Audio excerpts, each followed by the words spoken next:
start. We do indeed have Blue Catch 'em All by krazyd4n. You can go ahead and start when you're ready. I'll be ready on timer. Okay, so the first thing I'm going to do is I'm going to manipulate my trainer ID, which takes about 30 seconds before the run starts. So I'll try and count you in from about 3 seconds. Yeah, I will just start the timer whenever I see your new game actually being selected, so don't worry about that. Just Okay, go well, whenever you're ready to go. I messed up the start of it anyway, so... Okay.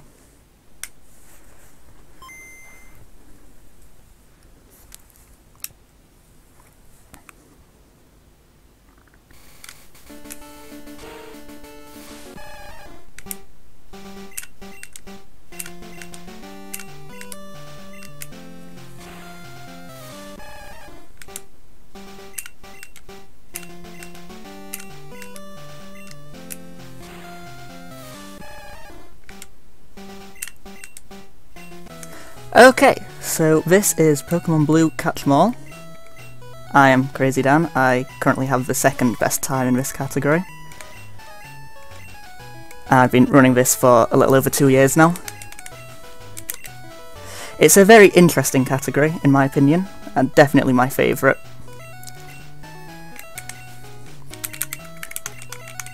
And the first thing you're going to notice is I give the rival a slightly ridiculous name. I assure you this is very important, as you shall see later. Now, because I manipulated my trainer ID, I wasn't able to set options, despite the fact I opened it 7 times, so I have to set it there. And I'm going to grab the PC potion, because the Pokemon I'm going to choose as my starter cannot win the first rival fight consistently without it, unfortunately. Since this is a glitched run, and I'm not some kind of heathen, I'm going to be choosing Bulbasaur instead of Charmander.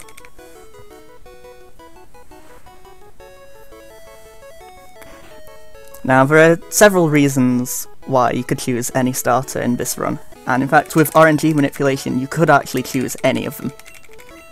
But Bulbasaur is by far the most convenient. Mainly since Bulbasaur is the hardest Pokemon to catch with the glitches I use later on in the run, actually.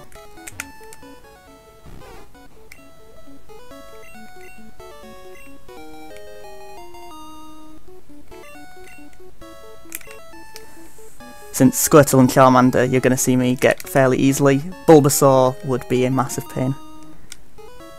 But Bulbasaur does make the early game much safer, since I don't need to manipulate its stats at all.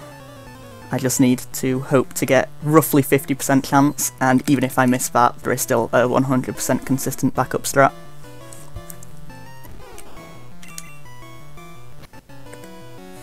So this rival fight is just spam tackle and pray. I have bad attacks, so there's going to be a lot more praying than usual.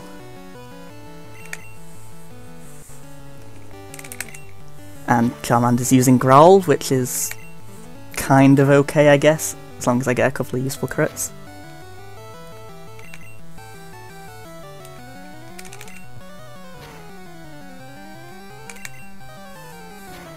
Now, Charmander has a max roll crit of 7 damage. Luckily, it didn't knock me down to exactly that health. I have died to taking a max roll crit at 7 health before, so I would have just healed.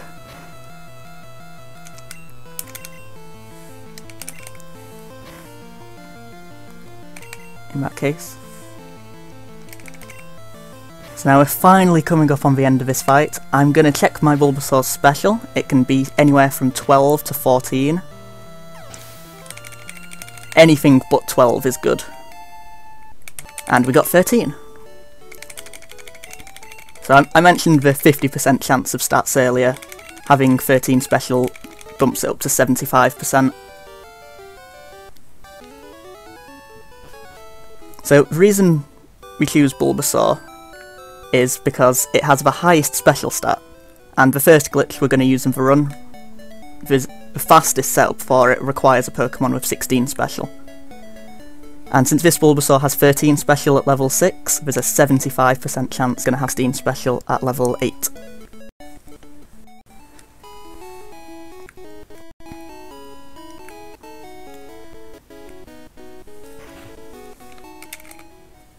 So we're just gonna go through the boring early game, grab this parcel.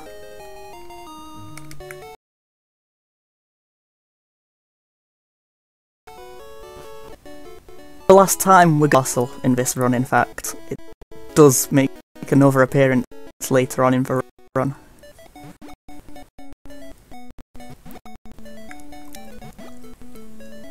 Okay, so because we want to hit level 8, ordinarily I would kill an encounter, that would get me to level 8 after the Weedle, and then if I had good special I'm good, if not I'd reset.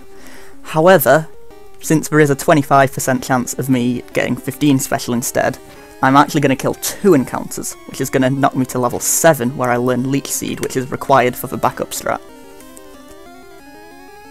Ordinarily I wouldn't kill this Pidgey, but because I need 2 encounters, I'm just going to fight it and pick up an extra potion.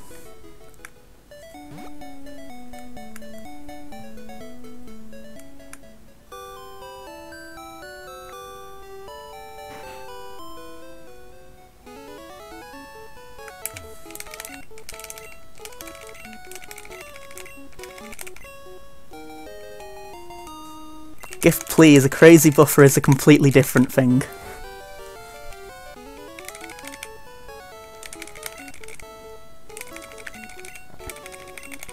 So yeah, it's not much to talk about here, so I'll say it's been 3 years since this run was last featured in a marathon. And the run has changed a lot in that time. Like, in 2015 the record was a 150. Then over the next few months it got brought down and down, and then we banned a load of glitches for being dumb, and the record now is lower than it was back then, which is quite impressive.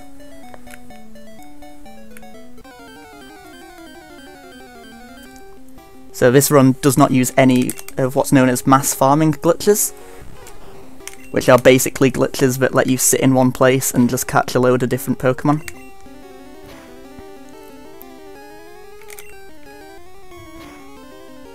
Because runs that use a lot of those aren't really very interesting to watch, and you can actually catch all 151 Pokemon in about 30 minutes using those these days. So yeah, I learnt Leech Seed and I also saw 15 special, which means I am definitely going to hit 16 special on my next level up.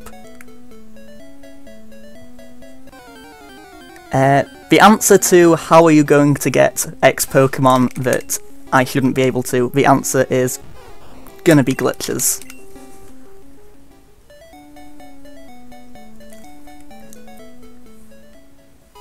So we've finally made it out of Route 1.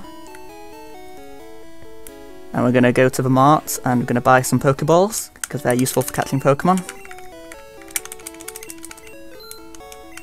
And there's some Pikachus in Viridian Forest, so we'll buy some Paralyze Heals just in case.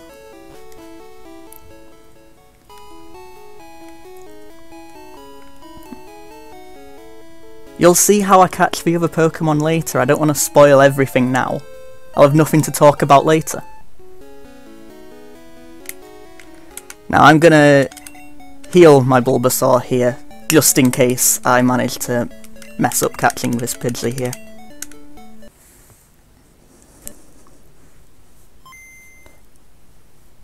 The Mew glitch is one of the glitches I use, but not the main one. So yeah, another thing that's been new since last time is RNG manipulation in Gen 1 exists now, which makes it much easier to catch several rare Pokemon, and also this Pidgey. This Pidgey needs a specific HP stat to work with the glitch, so it's just more convenient to manipulate it than to hope for the best. And we have to catch it first ball, which is fairly nice.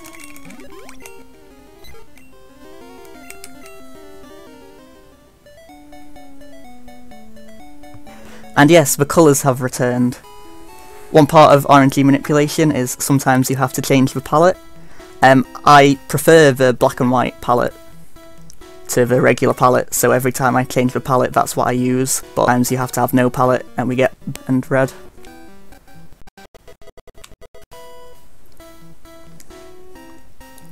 See, I'm actually going to pick up 2 potions here just in case the Weedle fight goes completely terribly, because I do need to have a potion when I'm done.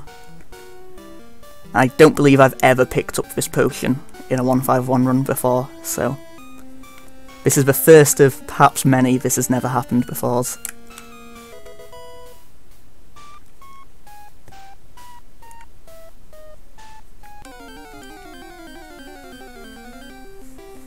Now, we're not going to catch anything we see in Viridian Forest, because we come back here later with Master Balls, and it's just not worth it, since you'd only really break even if you were to just chuck a ball and get it first try, and that's not likely to happen at all. Now, Bulbasaur's other redeeming quality is it's half poison, so it can't be poisoned by this Weedle, which is much more convenient than you would expect. Because poison does lose a surprising amount of time if you get it. One other important thing to note is you are a 151 Twitch chat now. It is your job to remind me every time I forget to mark a Pokemon.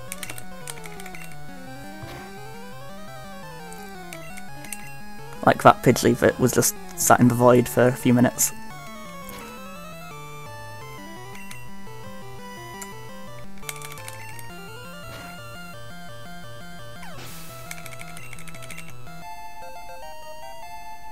So yeah, I 16 special. So I'm just going to skip this potion because I don't need it anymore.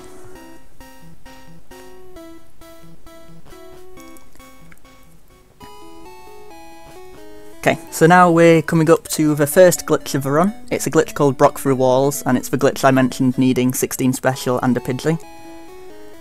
The first step of it is something you're more likely to have heard of, which is called Brock Skip.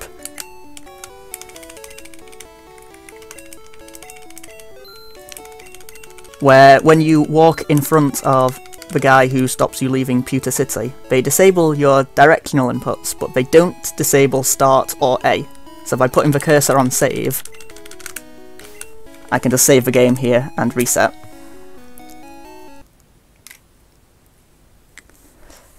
And when I reload the game, I'll be able to move, and if I'm quick enough, he won't spot me. And I'll be free to go.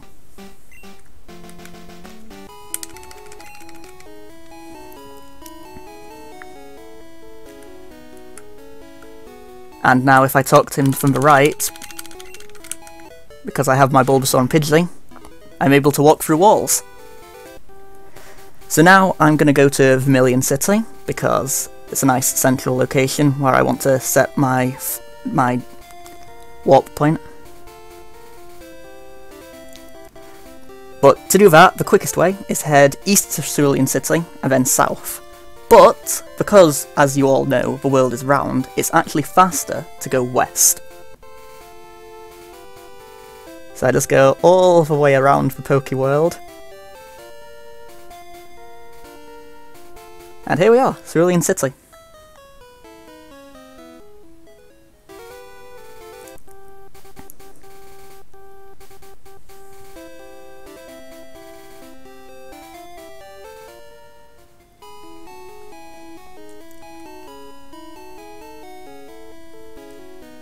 Yeah, I'm sure you all did this as kids.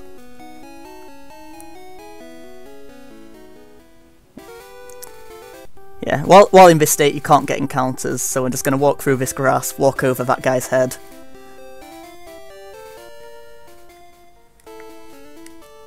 Okay. Now, Bulbasaur we're done with. He's a bit useless, to be honest.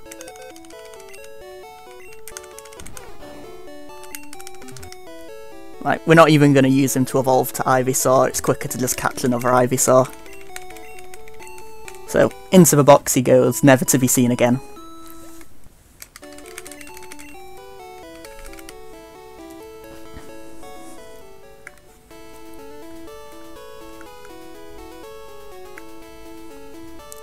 So now for some more cool RNG manipulation, we're going to do something called a Death Fly, which is a variant on what some of you probably know as the Mew glitch. Have anything with Fly or Teleport.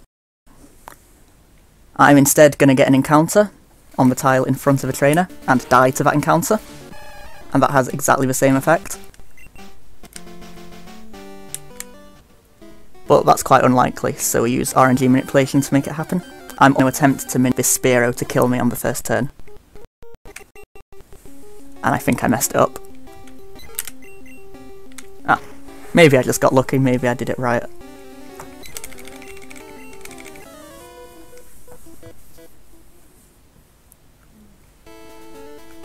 But we're not just doing Death Flies for fun, we have a specific Pokemon in mind, and it's another one you've probably all heard of, and that's Missing No. So we're going to talk to this girl. We didn't catch the Spearow, so we have to leave her alone. Is Missing No hiding in this sign? Nope, that's Vermilion Harbour, that's where Mew lives, obviously. 13 error? What's going on here? Oh hi Missing No, how are you?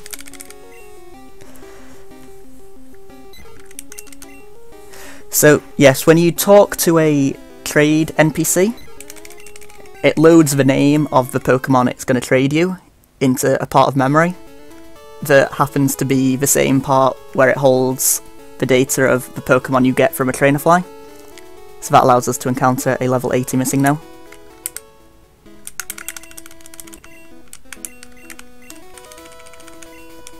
And now we're going to do it again, because we want 255 escape ropes. Yeah. Ideally, I would run from that Missing No, which would save me 10 seconds. But it's fairly unlikely, since I'm a level 4 Pidgey and it's a level 80 Missing No. So yeah, we're just going to do exactly the same manipulation again. Get a Spearow, clear the text box, and it's going to peck me.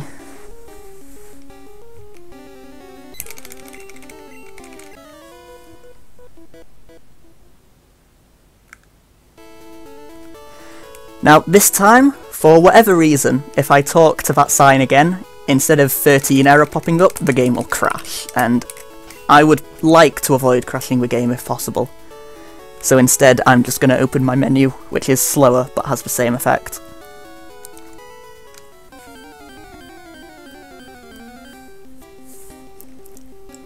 And this time it is faster to die to Missing No, so I'm going to attempt to peck it.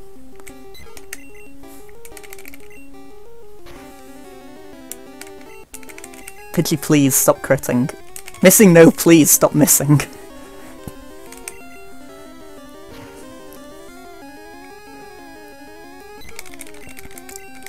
Okay, and now I have a stack of 255 escape ropes. So if you thought Brock through walls was a cool glitch, that's not even anything.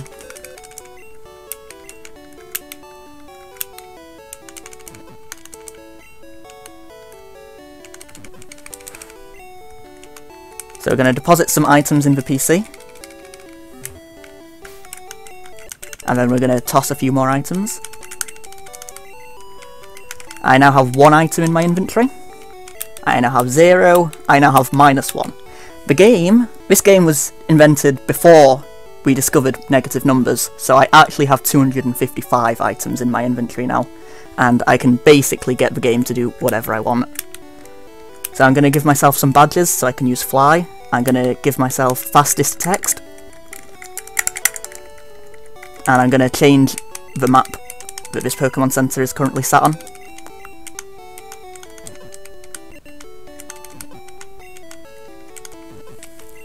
And then I'm also going to underflow the PC.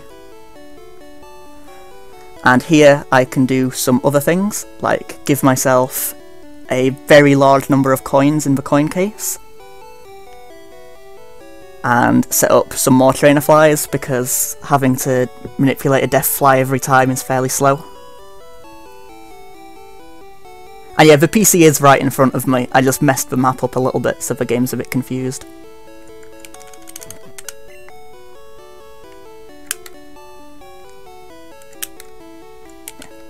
While I'm here, I'm going to get 255 Master Balls, 36 full restores.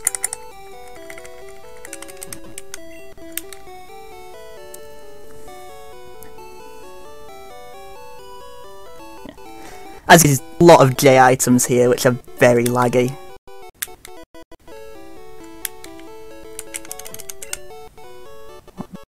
2, 3, 4, 5. And yeah, these trainer flies are all going to let me get lots of 2, 3, 4. Lots of rare Pokemon later on in the run.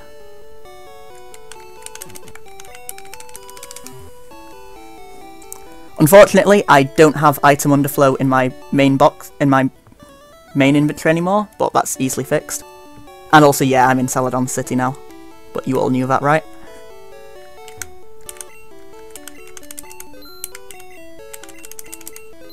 So now I'm going to buy a lot of very specific quantities of very specific items.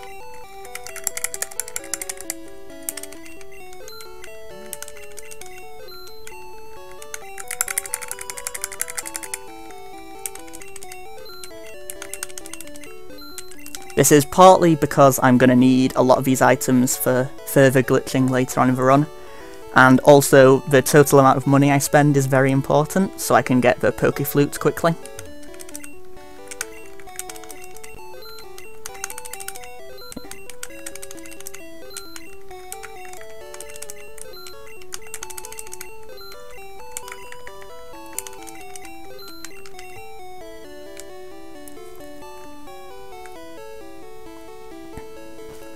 And finally, I'm going to buy a HP up and a calcium. So I've now filled up my inventory with a ton of random junk.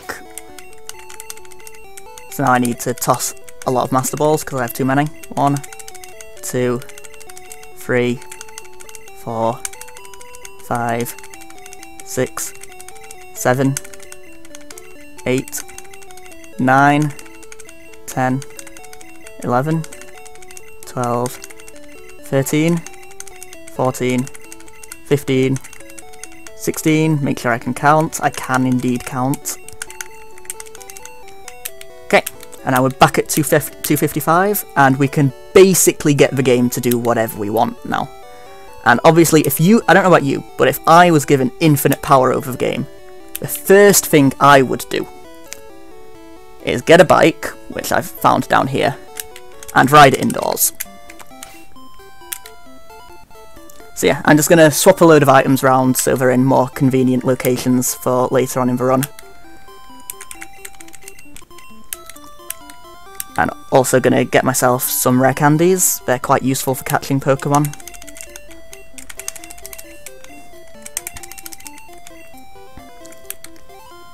I've also set myself to be right at the northern edge of the map, and in a second I'm going to change which map is to the north of this part of Celadon Shopping Centre.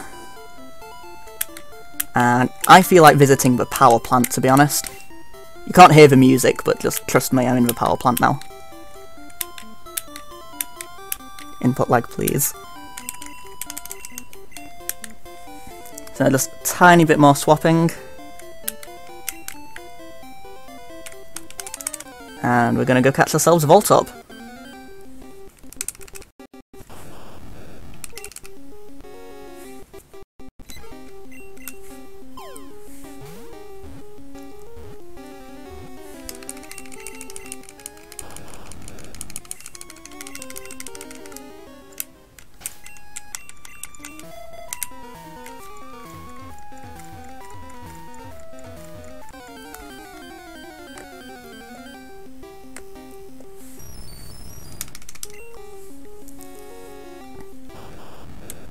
Now, the reason we catch Voltorb so early is because it has the move Self-Destruct.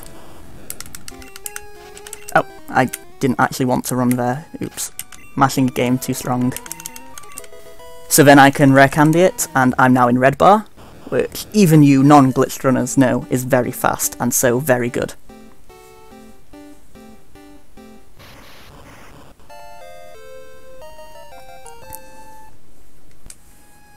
So now that I have my Voltorb and Electrode, I need to catch a Magnemite, and I need to catch a Pikachu. And no, that is false, Master Balls cannot miss.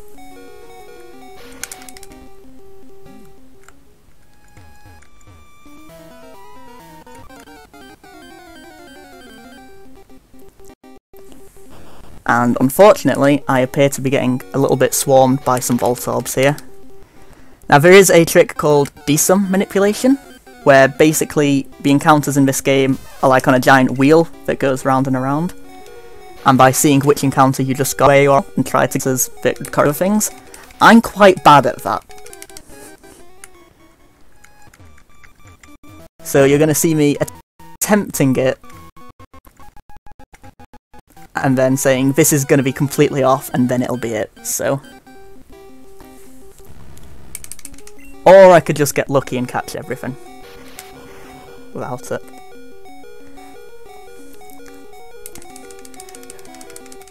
So now, gonna finish it up by getting Zapdos. It's quite a way away at the moment, so I'm gonna mess with the map a little bit to move it a bit closer.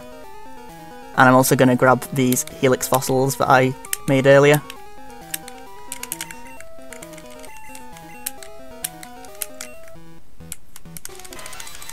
Yep, there it is. One Zapdos.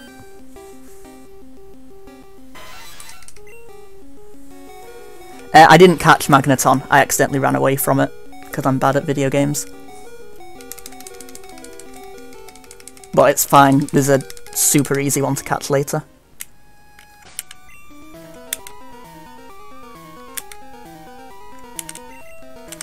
So I'm just going to quickly evolve Pikachu while we're here.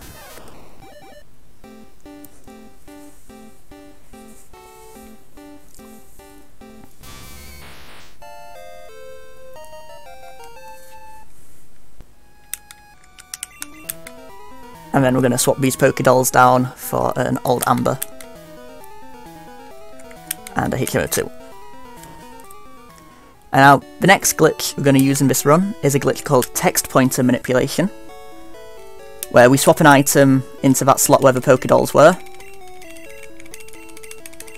and that causes the game to read some text scripts from a different area of memory than where it's supposed to. And that makes the game think that Nurse Joy revives fossils. Which is quite convenient, since having to walk all the way in and out of the fossil lab takes forever.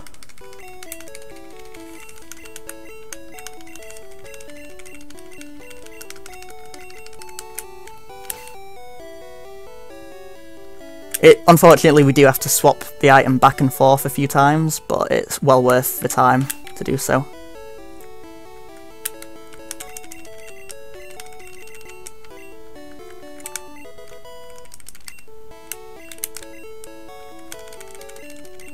And I'm going to mark all these in a bit, because I don't actually have time right now.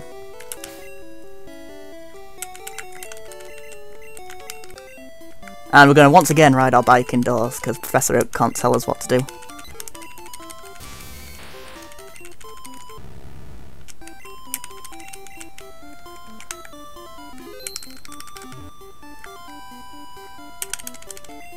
Oh no, hold on. I've already done that.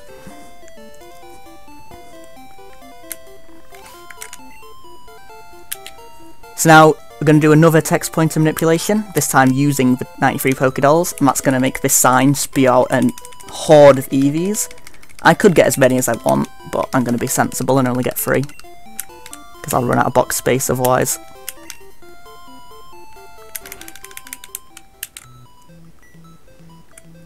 And finally, we're going to make it into the Pokemon Mansion, where we're going to swap these Moonstones higher up, because Moonstones are quite awkward to get, and that's the most convenient stack.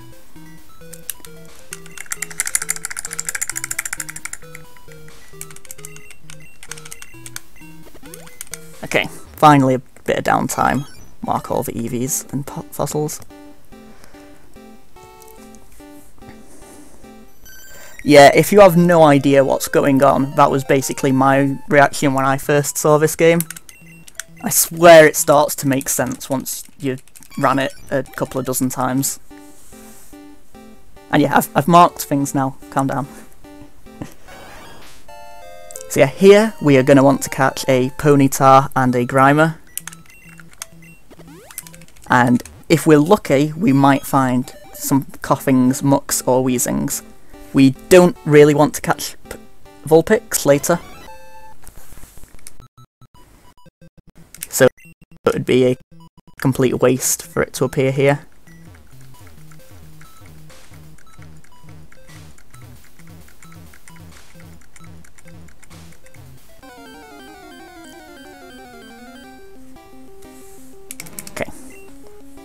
That's a low level Grimer, but that's fine.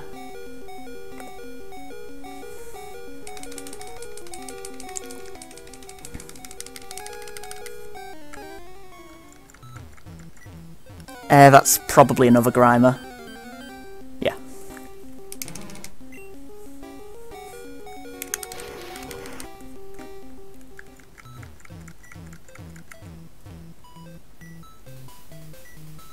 So yeah, as you can see, I'm waiting for a few seconds every so often. That's just because there's next to no chance of actually getting the Pokemon I want.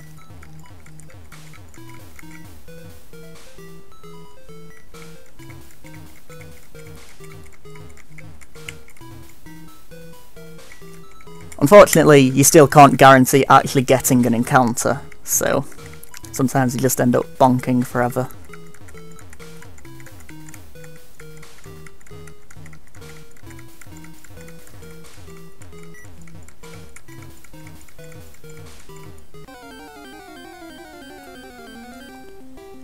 Not that I know of, Gifvex. It's not happened to me yet. Yeah. There's a Muck, that's fine. But I would greatly appreciate it if Ponyta would show up now. I'm waiting a couple of seconds in battle there to try and get the D-Sum to line up a bit more favourably for Ponyta. It didn't matter, because I just didn't get an encounter. There we go. And that's for good level Ponyta, so... no, it's actually not worth it to bonk as fast as possible. You need to wait a little bit in between. So now we're going to go on to the next major glitch, which is what's called an LG. I don't fully understand how this glitch works, but basically it just takes the screen tiles, and I use an item that causes it to overflow into some of the battle data, which messes up the Pokemon I'm about to catch. So those swaps mess up the screen tiles that are going to appear. I flash the menu to get them to show up, and then I chuck a Master Ball and Electabuzz appears. Ta-da!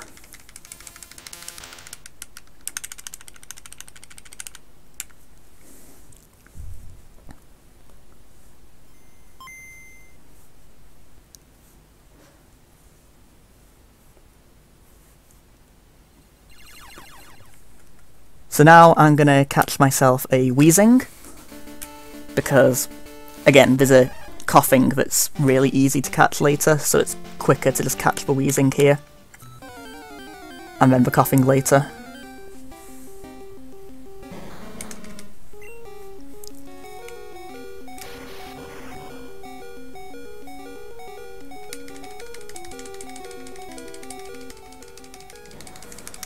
And now I leave here, and I'm in the Safari Zone, obviously.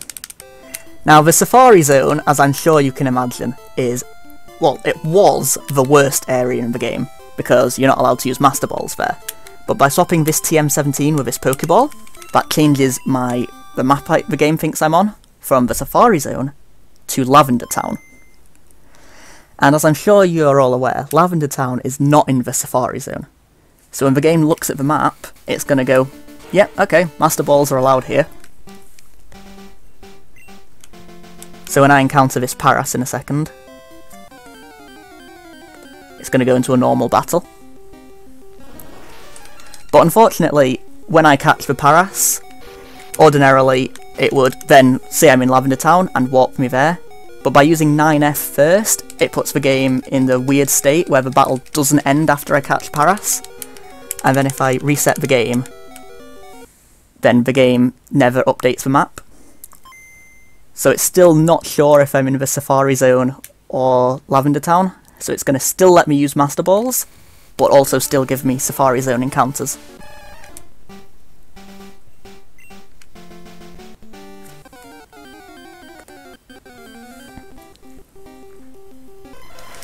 And this basically just makes the Safari Zone from one of the worst areas in the game to one of the most fun areas in the game. Because you're no longer sat here for 3 hours chucking balls at a Doduo and it just not getting in.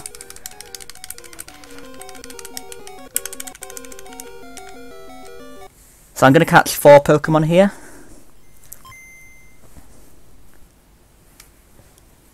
And I'm going to just manipulate all of them, because otherwise I have to 9F and leave each encounter. And it's just not worth it to hope for the best.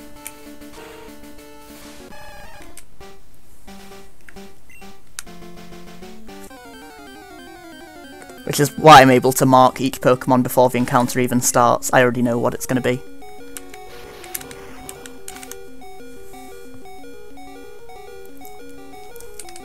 So there was a point before this when we did some normal RNG manipulation in the Safari Zone, but it was just really dumb.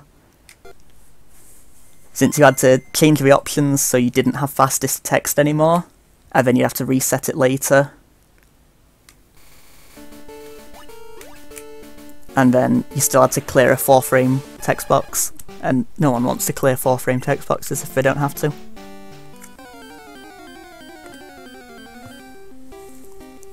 So now, on the last encounter, I don't care about being in the Safari Zone anymore, so I'm just going to catch it quickly.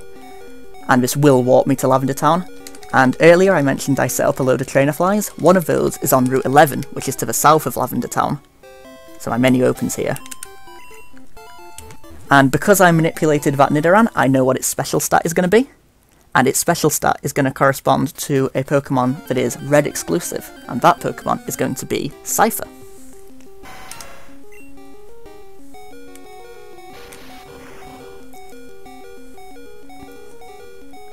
So I'm able to get Cypher fairly easily.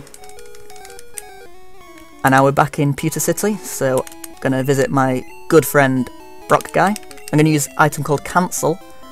That causes the game to not update my facing direction when checking a collision, so as long as there's nothing on the tile below me, it'll just let me move on through. So I can get to the other side of him super quickly. And it's a little known fact that when you do a Brock through walls, it actually sets a special value into memory, so you can activate a trainer fly and get a Pokemon. I'm going to get 2 very difficult to glitch Pokemon here, which is Goldeen and Oddish. Oddish is actually impossible to get with the LG glitch I'm using for most rare Pokemon, so having this glitch available is very convenient there. Goldeen's just a massive pain, you have to go all the way to like the SSN to get it, or do fishing, and no one wants to do fishing.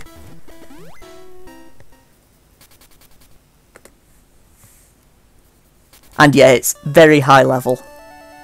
Luckily the game only checks if you're level 100 to block rare candies, so I'm going to be able to rare candy that just fine.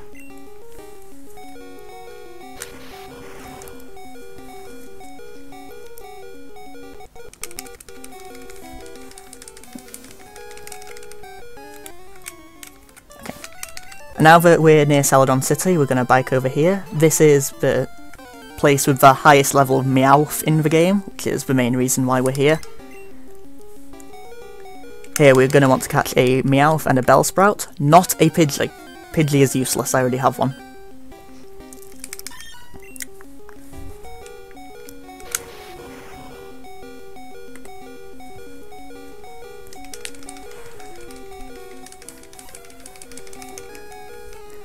Now, on the earlier LG with Electabuzz, you saw me do some weird swaps. The first swap with the Pokeflute was to change which tiles the game thinks should be on the screen, and the second swap was to change the map width, which changed where they were. You don't actually have to do those to do an LG if you're in the right location. For example, on this route, if I bike all the way to the bottom, there is a natural LG spot there anyway.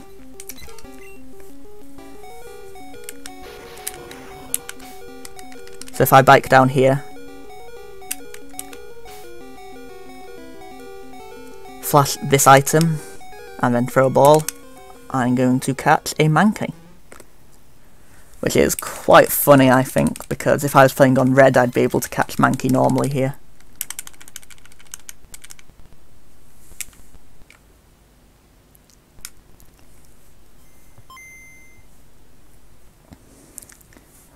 But since we're on blue, we have to use a glitch, but we can still do it here. And after an LG, most of the time, you are going to see me do some RNG manipulation afterwards. It's just too convenient not to. Here, I'm Sometimes if I needed a Bellsprout, I would catch this Bellsprout. But here I'm just doing it to get a fast encounter. Now, another important thing about 9F is if you hold down while using it, it will warp you to a different map. And here I'm going to use that to warp somewhere else to do an LG.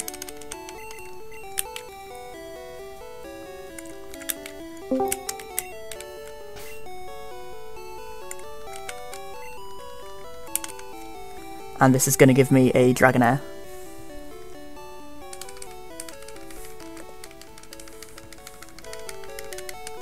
And now we're going to see another new glitch. We're going to fly to Viridian City. And because I had red bar active in that battle, and the game still kind of thinks I'm in a battle, the effect of red bar where it skips jingles is still active. So I'm going to take this opportunity to use rare candies on a load of Pokemon. And that's going to save about 1.5 seconds each time.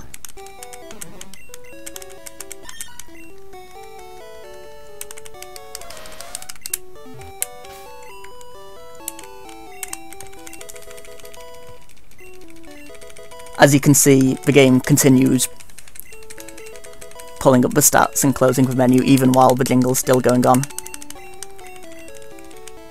And I have a lot of rare candies to use because these Pokemon, aside from Bellsprout, they all take roughly 10 candies to evolve. So I'm just going to sit here and mash A for a bit. Oh.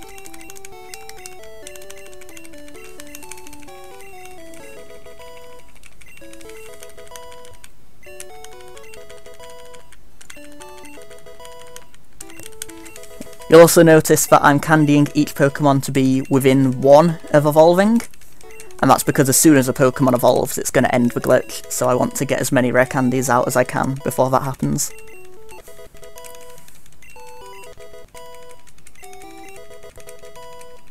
Did I forget to mark? I did forget to mark Goldeen, thank you. So yes, Amistar, Rapidash, Bellsprout, Weeping Bell and Persian.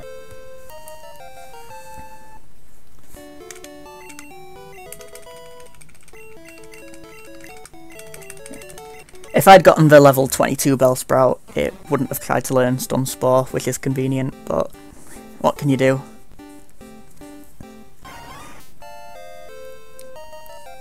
Okay, well, I'm gonna save the game in a minute, so I should be able to double check I've not missed anything else.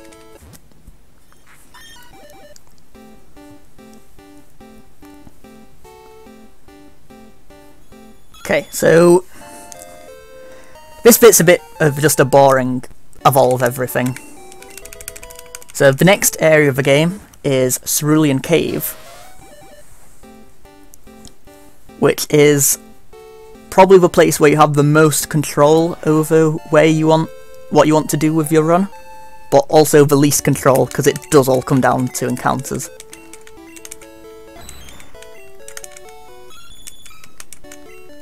Because Cerulean Cave is full of a load of Pokemon that you can catch later on in the lower evolved forms and then just evolve.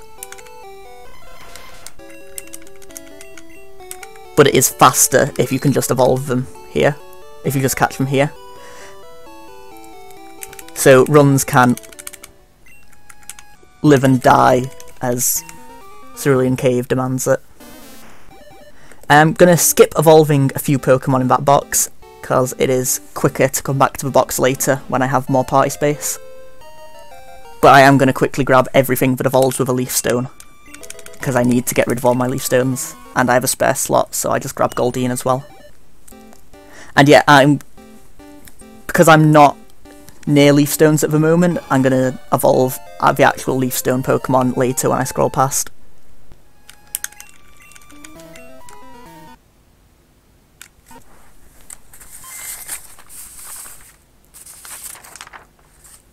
Oh, hold on. Did an old RNG manipulation there, there's a new one that I forgot about. Super old must. Yeah. after an LG, I forgot to mention, you do have to reset the game. And because I need to reset, I might as well manipulate a Pokemon, and Sandslash is one of the rarer Pokemon in here. I'm unlikely to see it naturally, so I just manipulate one here, so I don't have to evolve my Sandshrew later. Usually when I say that, the first encounter I get in this zone is a Sandslash, but... yeah. I'm gonna jack up here as well, because I need to get to this item, but... why do I speak? So yeah, I'm gonna do another text pointer manipulation now. This time on this item ball. We're gonna convince it it's a black belt in, I think, Giovanni's gym, or maybe Victory Road, I'm not too familiar. But either way, it turns this nugget into a golem. Or golem, or whatever, so I'm gonna catch it. Yeah, just grabbing my notes before I forget something.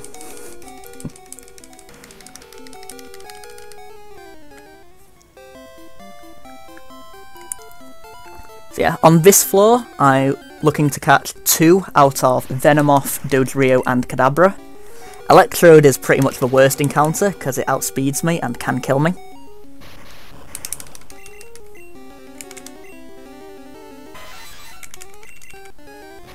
So we just have to sit here and wait. So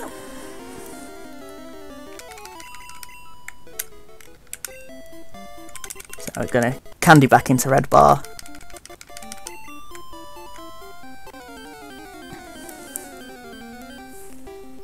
Okay. Wigglytuff is not super useful, since Jigglypuff just needs a rare candy to evolve, but still better than nothing.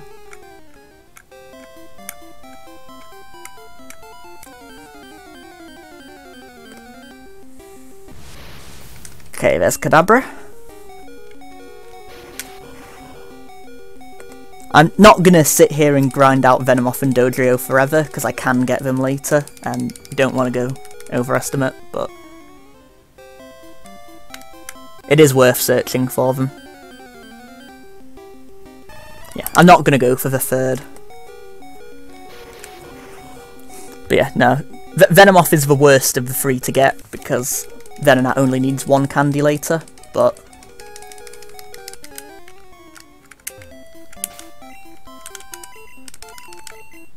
okay, now here we want Golbat or Hypno, if we can.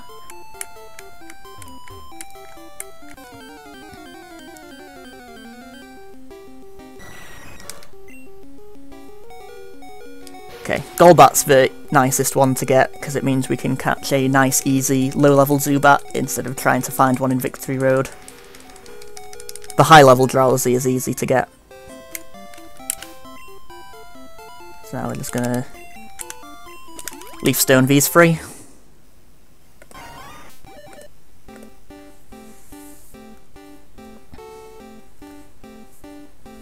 And then we're going to change the X position that we currently have to be all the way on the right edge of the map. Those of you who have been in this cave may know that that happens to be where Mewtwo is, which is a Pokemon I would very much like to catch. The other starters are coming up in a bit. Squirtle's about 15-20 minutes away, I think. Yeah, probably about 20 minutes away. And then Charmander's about 10-15 minutes after that. You have to be patient.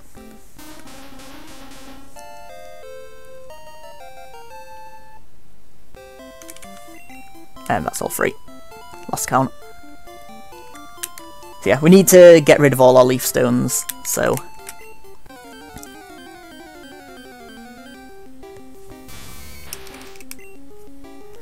there's a Raichu that makes me slightly regret evolving Pikachu earlier, but it needed to be done, because Raichu's fairly rare. You can get Marowak and Rhyhorn on this floor on the way down, and they're both useful to catch.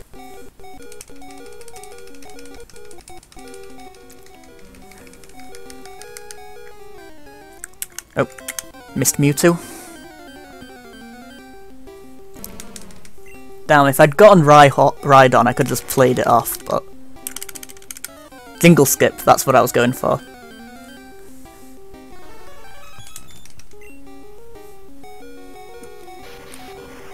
Yeah, now you'll notice I used a glitch to get Goldeen instead of fishing. That's because the super rod is terrible. So you're also going to see me use glitches to catch most other water-based Pokemon that you can't find in Seafoam Islands. Chansey is an interesting Pokemon here, because I'm not going to catch it.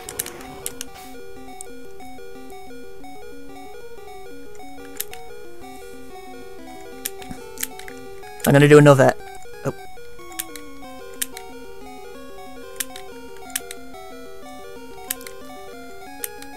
Right, hold on.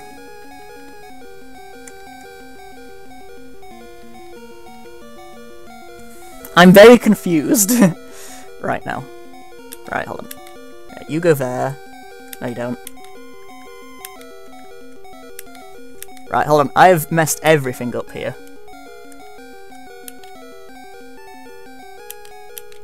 Right. For whatever reason... Right. I'm just going to undo every swap I've done. Move down a tile, and do it all again. I don't know... I'm fairly sure I didn't mess that up, but apparently I did, so I'm not going to question it.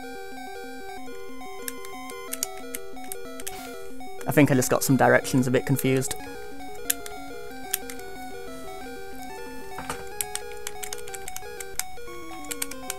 So assuming I can fix my mistakes, which I'd say there's a 90% chance I can do, this is a Poliwag, yep, okay. All good.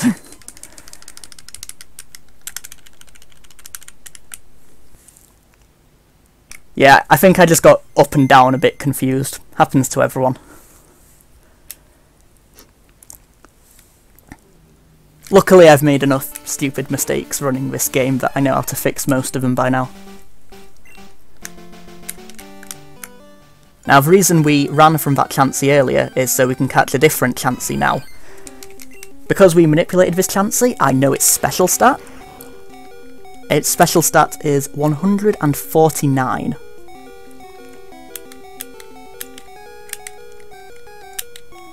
Which, like, 2 of you probably know, is the same as the internal ID for Alakazam, which is quite a difficult Pokemon to catch.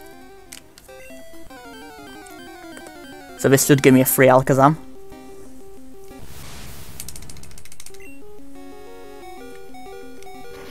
And while I was there, I also manipulated the map to bring me closer to this item ball.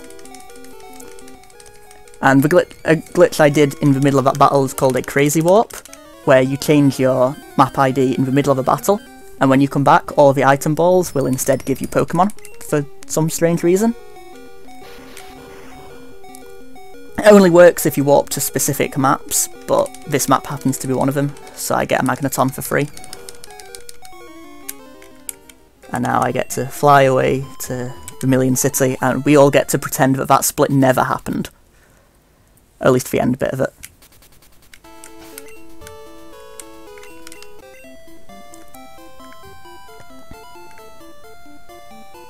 So now we're going to come over here and we're going to try and catch ourselves a Sandshrew.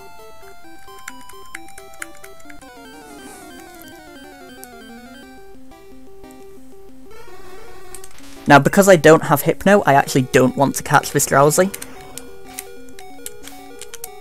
So instead I'm going to use it for an LG of Hitmonchan.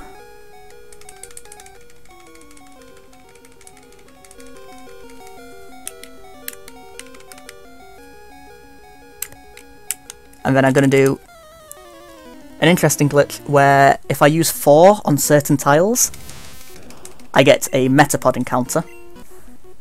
Unfortunately, for whatever reason, I can't move my cursor in the item menu, so I have to swap Master Balls to slot 1 to catch it.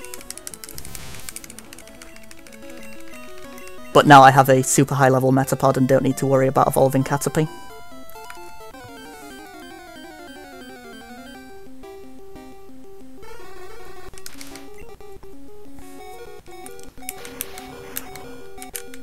And again, I don't want this Drowsy, so I'm going to LG for a Growlithe instead.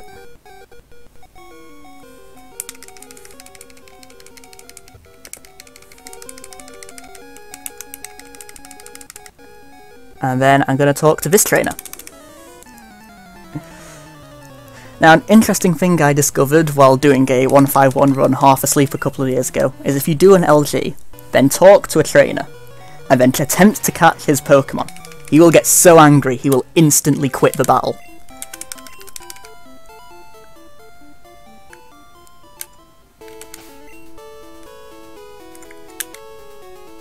So we use that to load up another special value.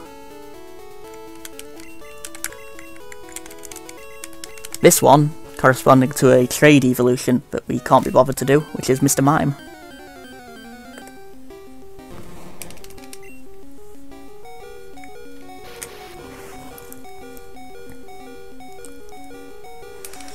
And once again, breaking all the rules, I'm going to go into Mount Moon and ask for a Zubat encounter. Since I don't need to evolve it, I might as well just catch it here while it's super common.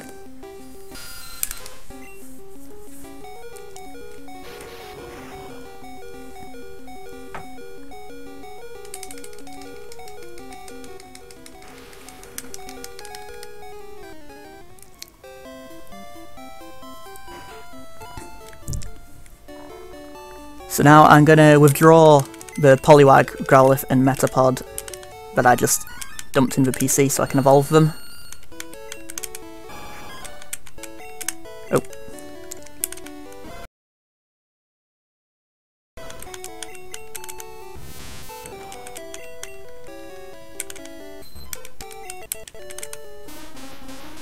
And because the box is almost full, I'm then going to switch over. And with my empty party space, I'm going to buy a Magikarp here. Now, you'll notice I swapped the Thunderstones for the Pokeflute. The space the Thunderstones ended up with is the money slot. So by doing this, the Thunderstones have now been transmuted into some Cascade badges, which is quite useful as I've not beaten Misty yet.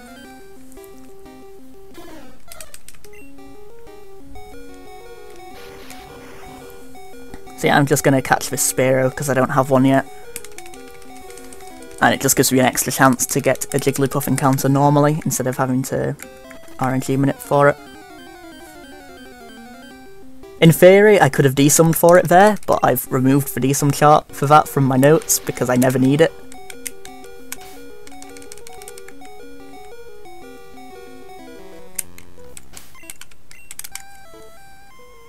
And we're going to do another LG for a Cubone. Another riveting fact about LGs is if you chuck another Pokeball afterwards, then you can just catch a Ditto.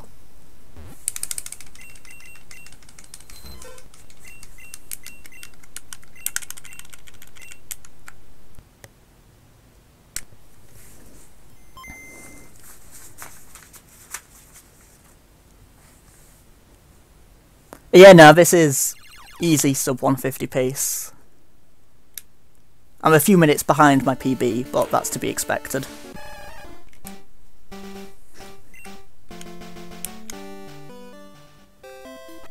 So yeah. Do some RNG manipulation there to get a Jigglypuff.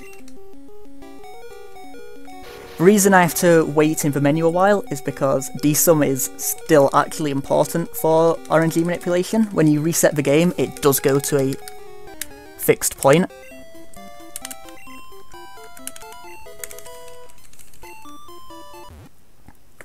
Which means you do have to work the cycle if you want to manipulate a Pokemon you want.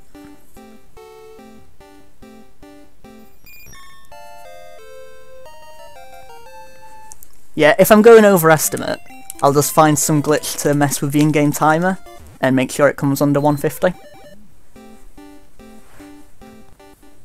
It's a good plan, I like that.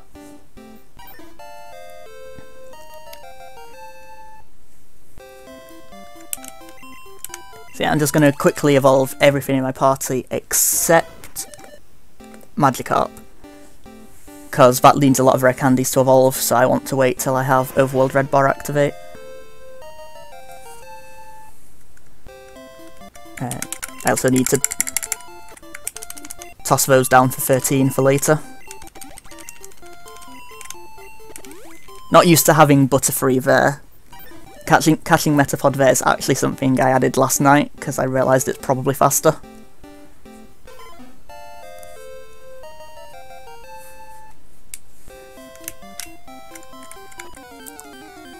So yeah, for whoever was asking when we're going to catch the other starters, we're going to catch Ivysaur here, which is kind of what you were asking for, right? Hold on. Yes, I am the right tile. Sometimes it doesn't actually tell you you've moved, which is annoying. So yeah, I'm going to swap this leaf stone stack away, which is why we needed to use it all up. And we're going to swap it up to here.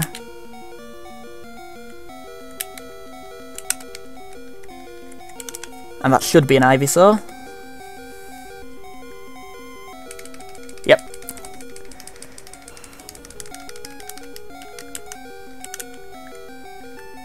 And we're off to Cerulean City. Now, those of you who are familiar with Catch 'em All have probably heard of Shenanigans, who used to be really good at it and is now just a washed up old man. And his most recent contribution to the route was something called Comedy Gold Warp, which I completely murdered and replaced with this, which is much less fun, but also much faster, so... Interesting trivia fact of the day. And Ivysaur and Jigglypuff. Don't need Jigglypuff. And... Flashing A's PC there resets the cursor, which is a very important thing to do.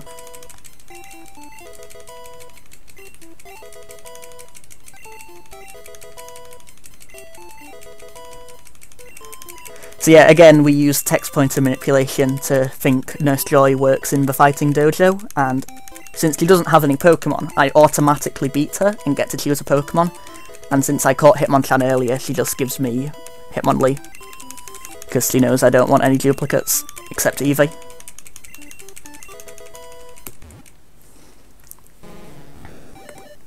Yeah.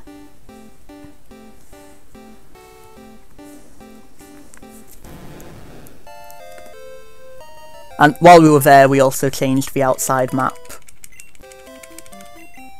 to be Viridian Forest, and we changed the tile set so that we can ride our bike indoors again, because that's my favourite thing to do.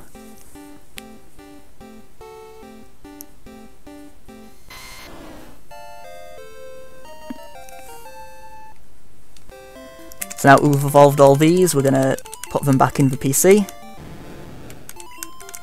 because we need a lot of party space for this next segment.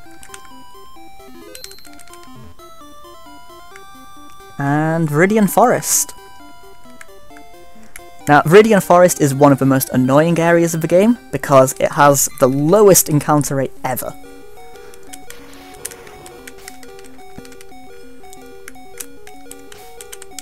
So you can just be sat around waiting for an encounter, and it just won't show up.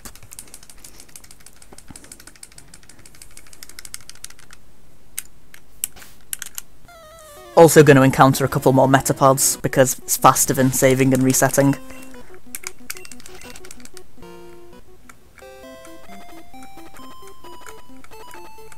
As a way to get out of the LG state. Now, ideally, we will encounter a Metapod, not a Metapod, a Weedle. Because we still need one of those. And if we catch it early enough, then we can Overworld Red Bar it and evolve it a little bit faster.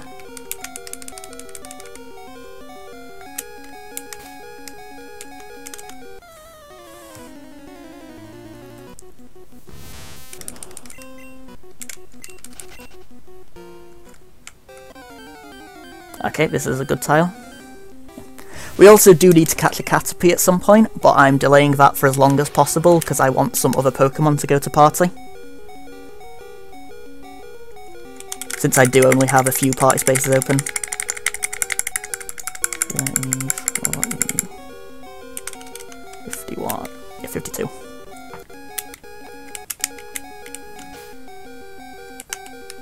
And now we're going to catch another glitch Pokemon. This time we're going to catch M.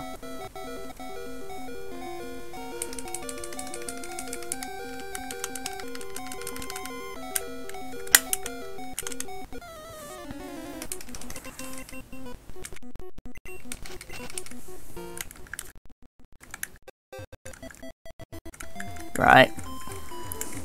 So M is useful and I do need it to go to party. So if I had caught a Caterpie earlier and then encountered a Weedle, I would have had to run from the Weedle, so M goes to party. Which would not be ideal.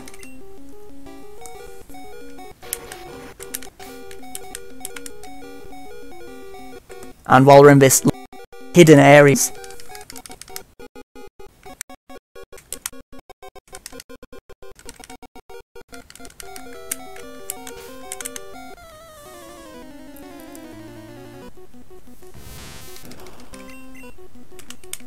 and then gonna catch a Farfetch'd. Because I've really grown attached to that Spearow I caught earlier, I don't want to trade it away for ducks.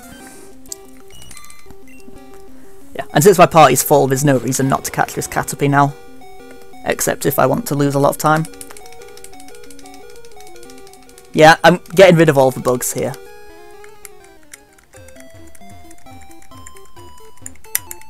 Yeah. Well, if they fixed all the bugs in Gen 1, it wouldn't be fun anymore. So yeah, here you can see Viridian Forest's encounter rate being Viridian Forest's encounter rate. Meaning super fun. Okay, we didn't get a Weedle, but that's fine, because we can just manipulate one. Oh.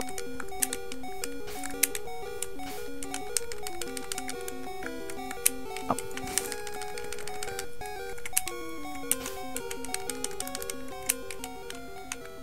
That's exactly how that LG is supposed to go, and don't let anyone tell you otherwise.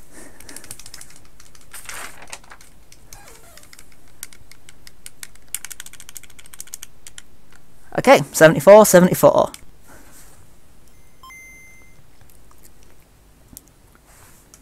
I mean, they did patch it a little bit for the VC, they just didn't touch any of the glitches, they just made trading work.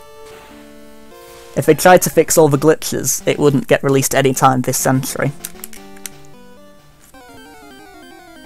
So yeah, nice, simple minute to get Weedle. Unfortunately, in Blue, only level 3 Weedle exist, so that's going to cost us a couple of extra rare candies.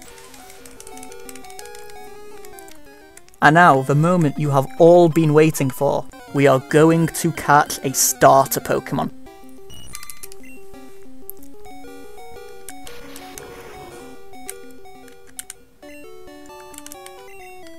So we're going to warp up, get ourselves up to here. Toss a rare candy.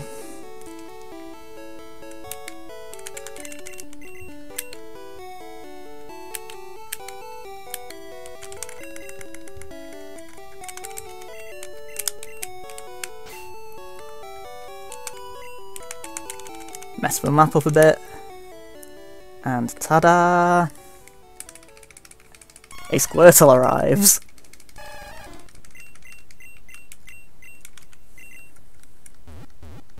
And we're going to go back to Vermilion City, because that's got a lot of useful things in it. And now, once again, we have Overworld Red Bar active, and Ekans requires a few candies to evolve, so we're just going to quickly do that. Yeah, this isn't cheating. This was all in the game. I'm only using a soft game shark.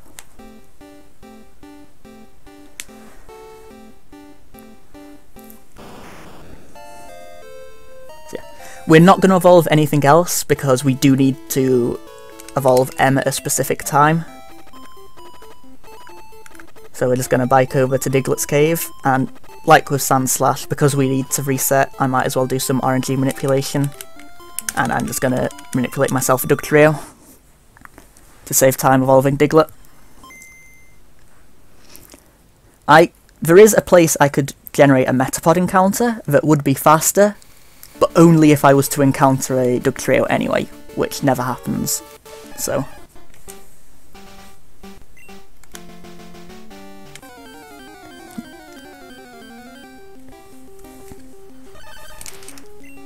Now there is a thing that I've avoided talking about for fear of jinxing myself with manipulations, and that's called IGT0,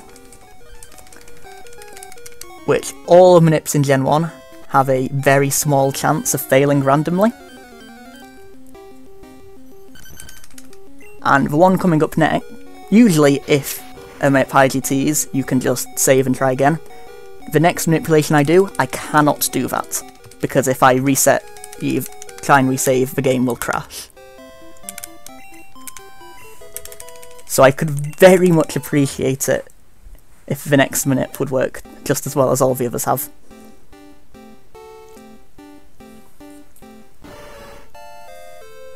Oh yes, thank you for reminding me about Arbok. I'll mark it next time I'm in an evolution. Now, does anyone here actually know what M evolves into?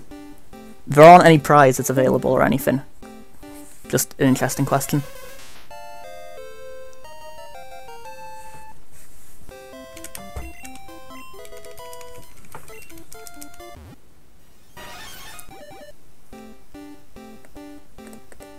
Okay, Dugtrio is being red and it won't stop being red, so we're just going to ignore that.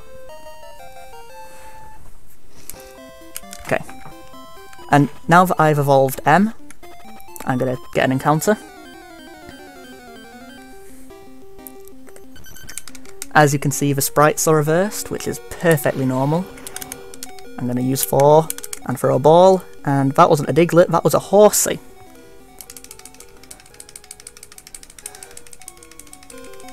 Now I have to be a little bit careful, because if I leave this map without opening my menu, the game will crash and I'll have to go all the way back to Dugtrio.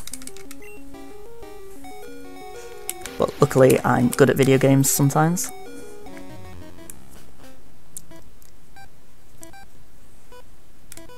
So yeah, this is probably the most annoying LG in the game, because for whatever reason you have to do these swaps in this exact order, or the manipulation that follows it doesn't work. Caused me a lot of frustration until I realised that.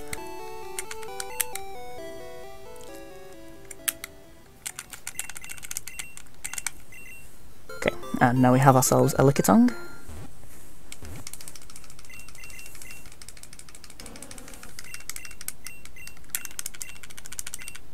And now time for the most annoying manip in the game.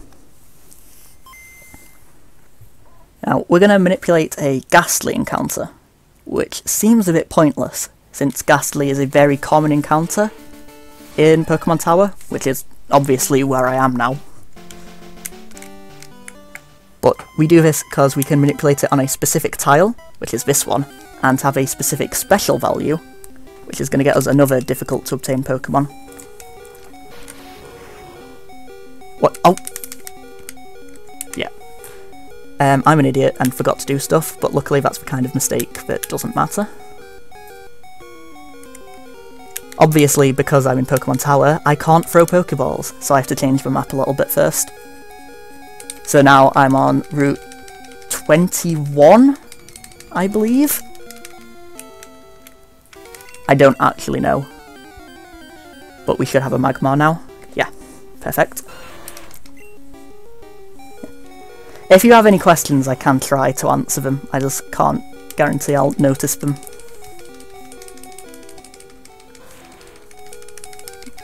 And once again, these item balls are all Pokemon, so we're going to get ourselves a Gengar. Yeah, I just needed to prove I was in Pokemon Tower in case you didn't believe me, what with all the glitches going on.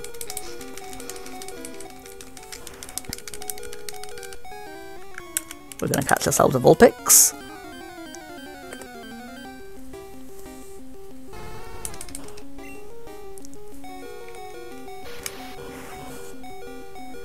We're going to dodge this trainer beneath us, who has killed many a 151 run when I'm rusty. And hopefully we're going to encounter a Pidgeotto or a Tangela. Rattata's fine too.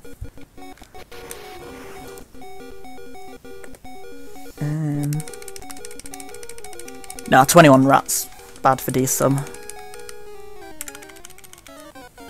So we'll just get the Pharaoh. There is a guide on speedrun.com that is regularly updated. Last updated a couple of days ago. Actually slightly outdated, because I found new strats last night. I learnt all this by being a giant nerd who really wanted to learn this.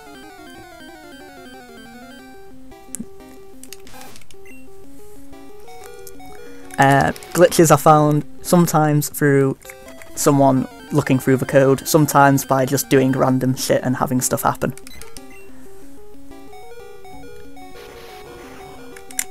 Okay. Need Big Bird or Wiggly Woo. It's a 25% chance between them. Wiggly Woo!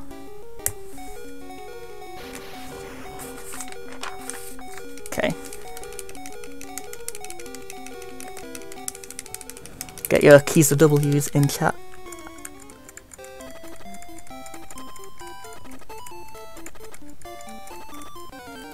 Yeah, no. Master Balls are like X accuracy, they just skip the concept of accuracy altogether. Okay, so now we're going to do another LG. This one is interesting in that it is very important that I don't swap the wrong item. It's very important that I don't flash the map. Because if I flash the map, then I'm going to get off my bike. And if I get off my bike, then the RNG manipulation I try to do next won't work. And if that doesn't work, I have to do more desum, and I hate doing desum, so we're going to catch ourselves a tentacle.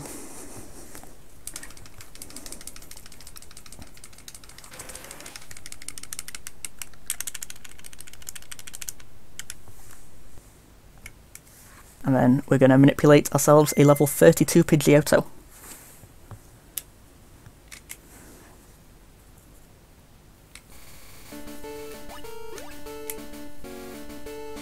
Oh, there are multiple Tangela emotes on Twitch, I didn't know that. Okay, that should be Pidgeotto. Ah, there we go. Okay, and I fixed the trio as well. And as promised, about 10 minutes after Squirtle, here comes the other starter Pokemon. We're going to get a Charmander.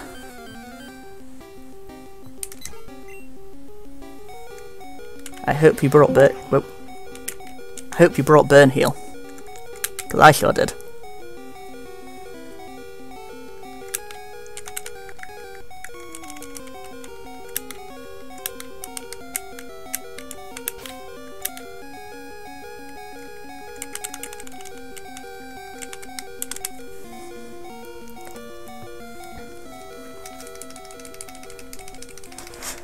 It's very difficult to say what the lowest this category can go, because any attempt I would have made to guess that in the past has just been broken later on.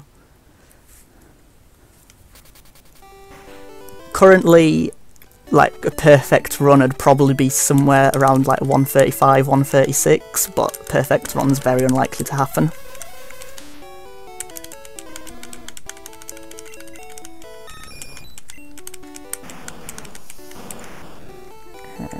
Ghastly. And Weedle. Yeah.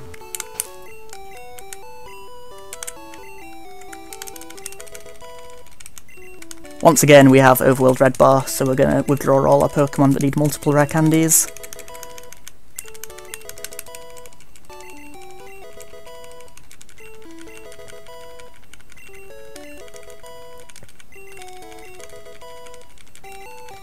And because we only had 3, I also just grabbed Charmander.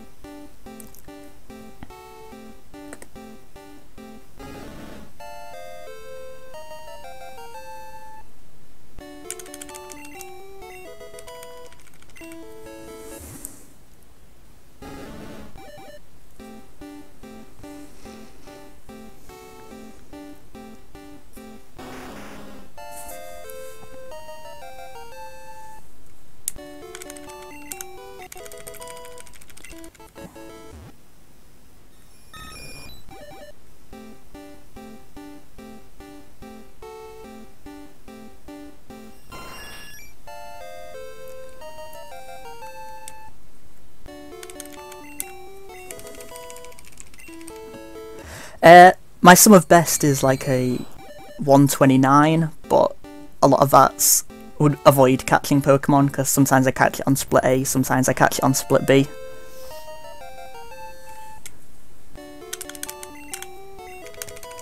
So some of best is mostly meaningless, unless you just skip a split every time you get a bonus, but then you don't have splits, so...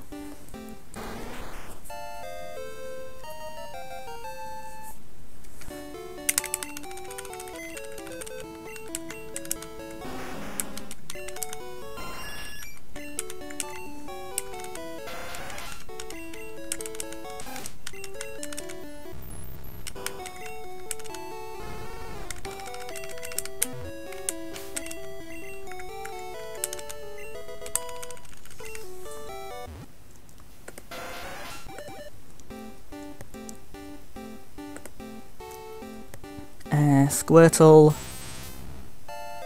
and Seadra should be the only two left.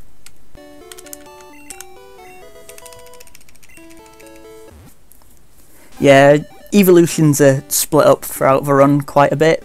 There used to be like a massive 15-minute block at the end of evolving everything, but a lot of boxes just get evolved as you're there now.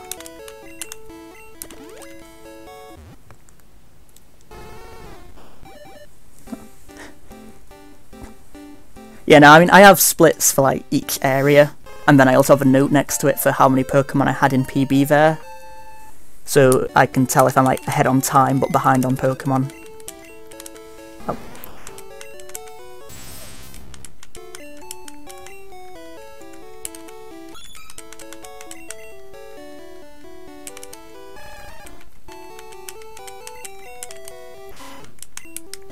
Okay, we need a full box here.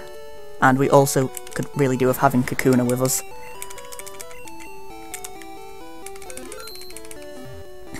Because we don't want Lapras here to go to party. Yeah.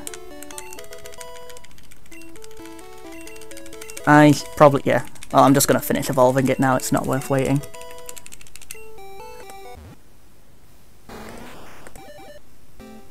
Okay, and I doesn't look like I've forgotten to evolve anything in that box, so that's good. I mean, why fight Pokemon? It's called catch 'em all, not beat 'em all up.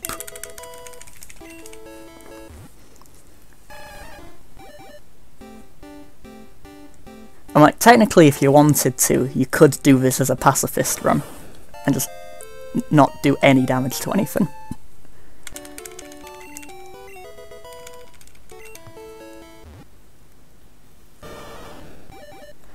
Yeah. Oh, one slightly annoying thing is the Pokemon you catch from LGs are all poisoned.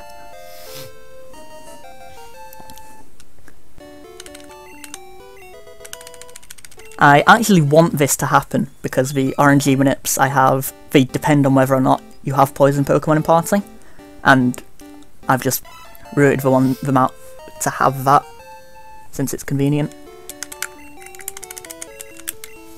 So now, this Master Ball quantity is very specific quantity. Master Ball Rare Candy. Because if I go down here, I'm in Silphco, where I can get a free Lapras.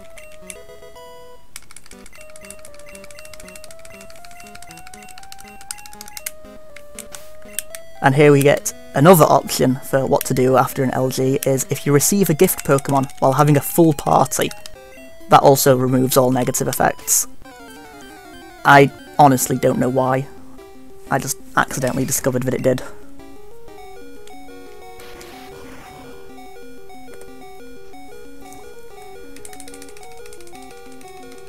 So now we're going to catch a Machop, a Geodude and an Onix here.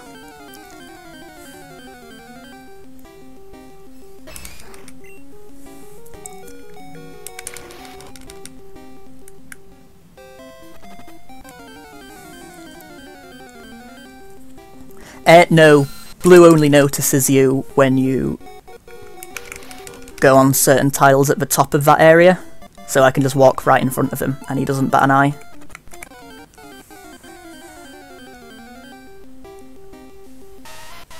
But I think if I talked to Lapras guy from the side, that might trigger him, or I might just not do it because it's slower. I can't remember exactly. been a while since I looked at this section. So yeah, now we only need Onyx, which is good because we can RNG manipulate that if we don't find it naturally.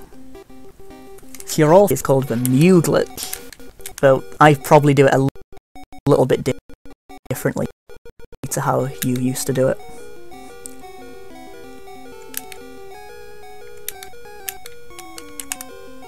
And again, I'm gonna flash trainer cards so I don't have to get off my bike.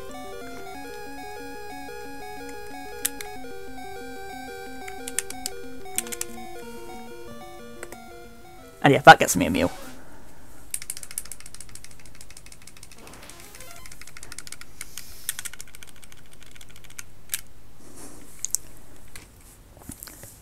And because I am surrounded by NPCs, I'm not going to do any RNG manipulation from this Mew, because it would just be wildly inconsistent. So I'm just going to soft reset, and if I'm lucky I'll get a Machoke super quickly, but otherwise I'm just going to go bonk in this corner. Okay. So I'm going to have to manipulate an Onyx, but that's fine.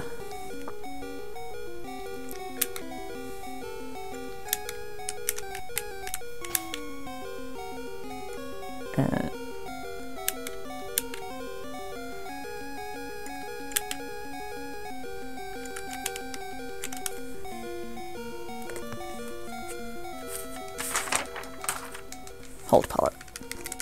Yeah, because there's like 7 minutes here, I don't actually remember them, I just have notes next to me that tell me what to do.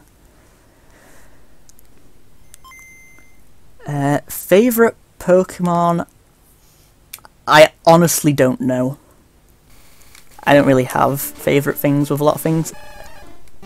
It definitely used to be Dialga when I was younger, but I'm not too sure anymore.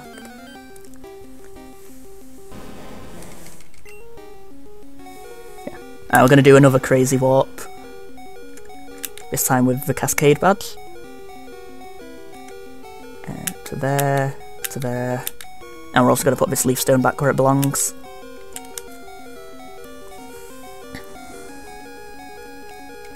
Because I currently can't fly, and I would quite appreciate being able to fly. And I somehow messed that up. What? Oh! Shit, I'm an idiot.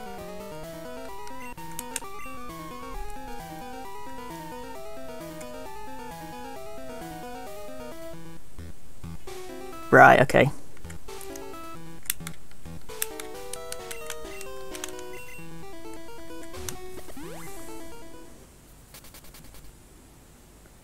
Okay, yeah, I slightly messed up the swaps there. But I can fix it.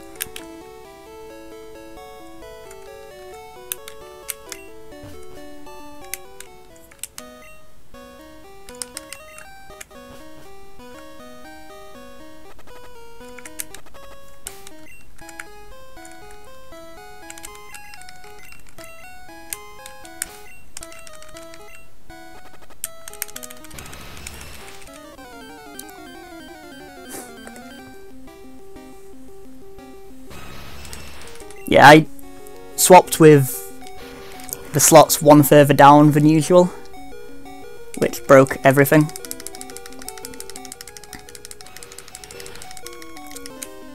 So I'm gonna have to do some slightly slow backup strats, because I didn't plan for making this specific mistake.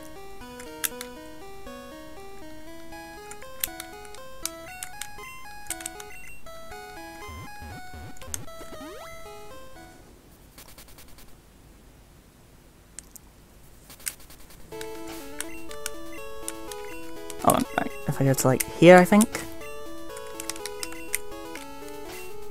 That's here. Okay, but it's fine, I can still catch everything I need to. It's just going to be a lot slower.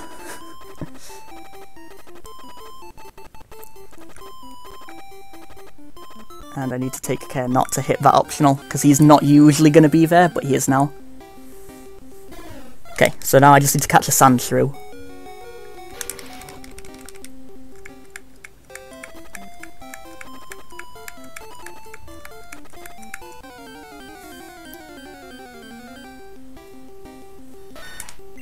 Sorry about that. I'm not sure how I managed to get that confused. All the mistakes I made in practice runs, that wasn't one of them. So yeah, now I'm going to catch a Tauros, because it's much easier than doing it in the in the Safari Zone. And then I'm going to go do a backup coughing LG, since I can't do what I intended to do. It's Firestone. And I'm going to have a laggy item there for a while, which is unfortunate.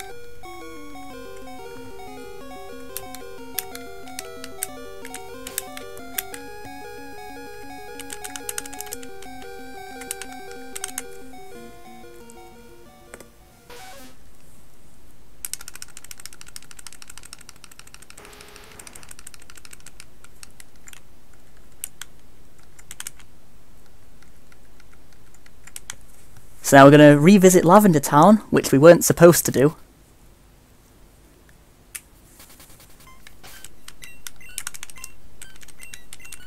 And we're going to have to reset because we need to do another LG. And then I'm going to go do the coughing backup.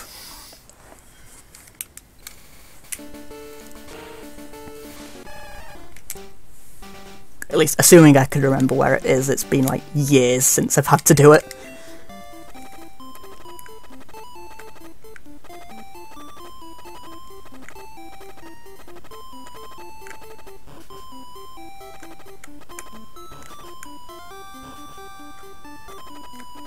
Yeah, no, I budgeted for one major mistake, so we're all good. We shouldn't go overestimate.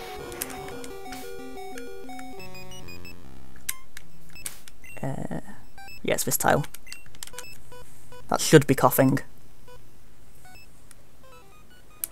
There we go, okay. Back on track.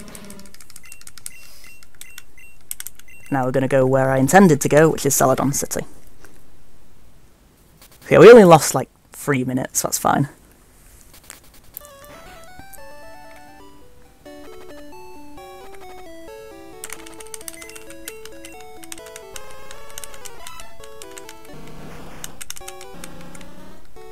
And we need a Geodude. And a Mashup. Yeah.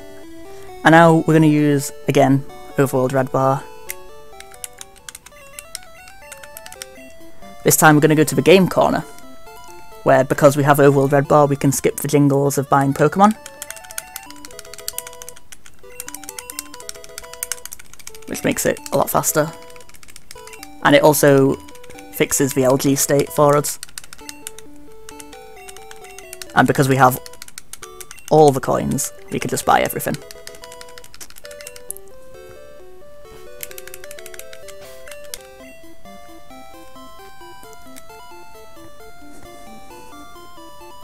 And since we're in Celadon City, we can just go over here and grab a Snorlax. But first of all, I'm just going to evolve Machop, and Geodude, and Clefairy, and Nidorino. And mark all those Pokemon I just bought. Okay.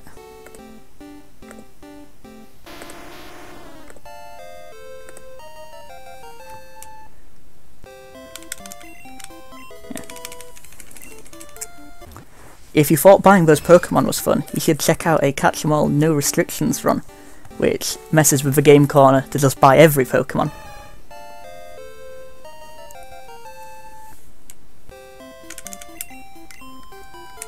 No, I did swag flute in a practice run and then crashed the game, so it's bad luck. I did it last year, it's fine.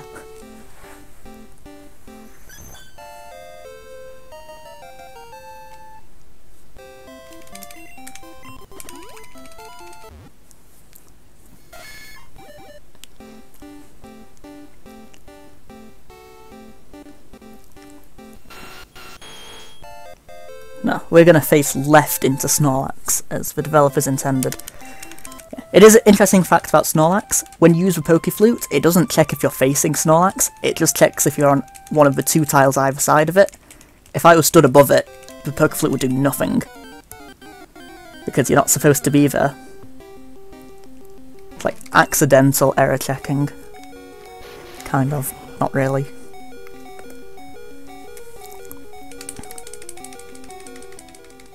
Okay, so now we're gonna, on a second to last catching area,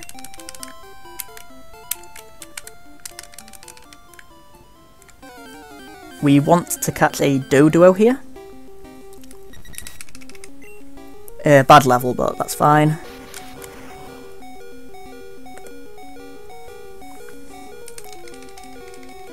Okay, and now we've got 3 LGs to do for Kabuto, Rhyhorn and Venonat.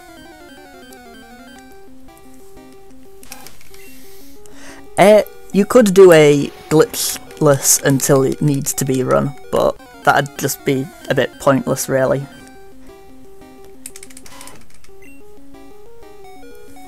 Yeah. One unfortunate thing about using 9F is you can get an encounter on the turn frame. That should be Rhyhorn. Oh shit, I caught the wrong level Rhyhorn.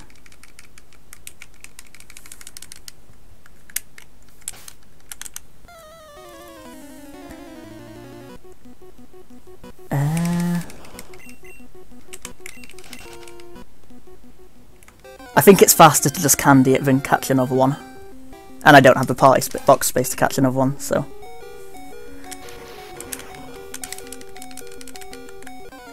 What? 2 turn frame encounters, wow.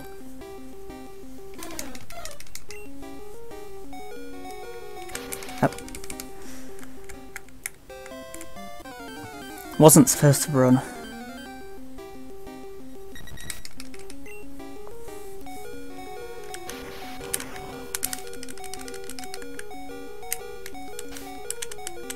Okay, that's Kabuto.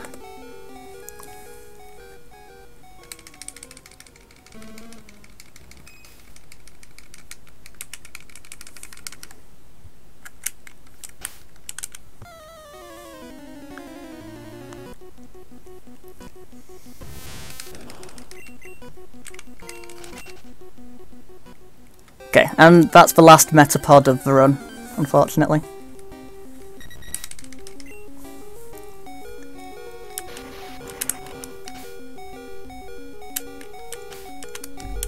So yeah, now we're going to catch ourselves a Venonat. And go to the last area of the game, which I'm sure you could all guess, is Seafoam Islands. Now, since this run is on terrible pace, I should be able to get a good Seafoam. Good pace runs always have terrible Seafoams. I've lost, like, at least 3 sub 140 pace runs to just Seafoam being Seafoam.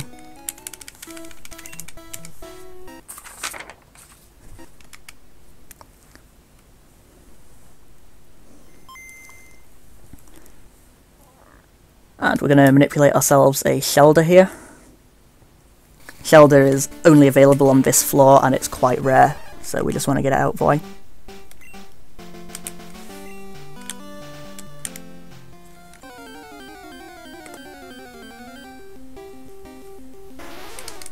Yeah, Seal's coming. Hopefully. Now, Seafoam is the worst area of the game, because each of the 2 floors have 2 common Pokemon and 2 rarer Pokemon. Each of those have 2 encounter slots each, but instead of having them next to each other, like a normal person would put them, it's Seal, Psyduck, and Staryu Krabby. So if I want to aim for both slots of a specific Pokemon, I'm forced to also aim for one of the slots of the other Pokemon, which just makes it a massive pain. But again, since it's a bad run, I'm just going to get lucky.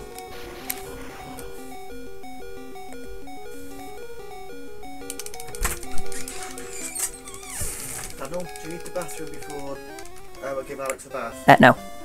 Dylan? Do you need the bathroom before I give Alex a bath? Go on.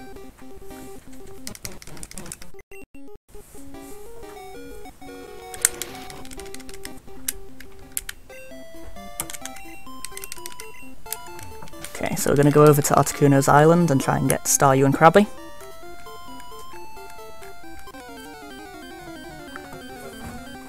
Yeah?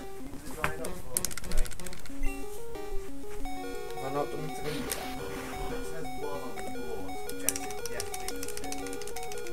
I don't do the board, honestly. Dan? Yeah? Do you know if I've done 3 jobs yet this week? I think so. You think I have? He'll pay more attention than I do. Not even gonna lie. Is it big? Is it big? I'll have a look at it. If it's not, it's only gonna be. It's a 15.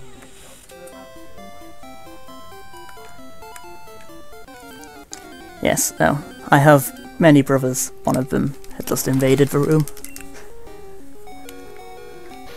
Okay. So that's everything we need here. Not as fast as I would have liked, but it's fine. And we're right next to Articuno, so we get to Jingle Skip.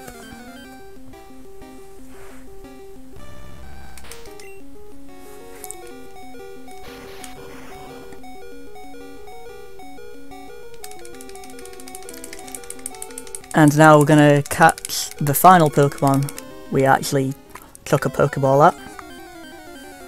Which we saved for last, because otherwise its cry would take so long. But if I had to reset...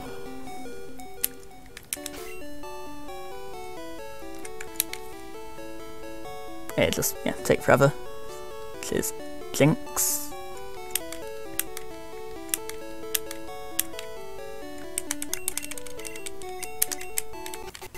So we do some weird swappy shenanigans.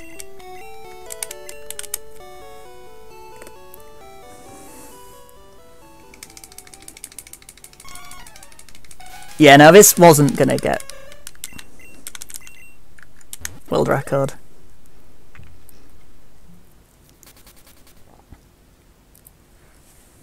Okay, so now all that's left to do is just evolve everything and hope that that Rhyhorn I caught wasn't too low a level.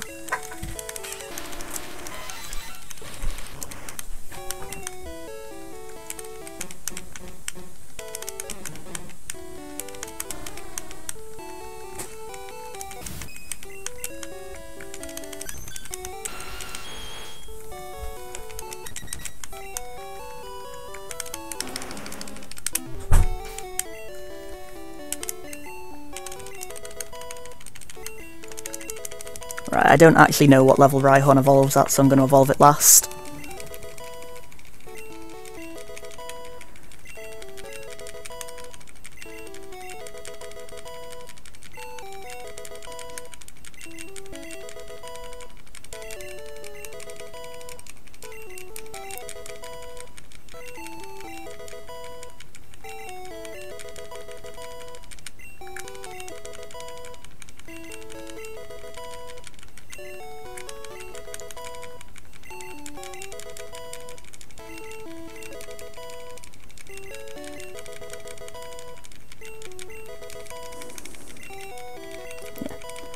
Usually the one we catch is about level 50, so it's just candy and go. Yeah, that, got that, got that, got that, got that, got that. Okay, 6 more left.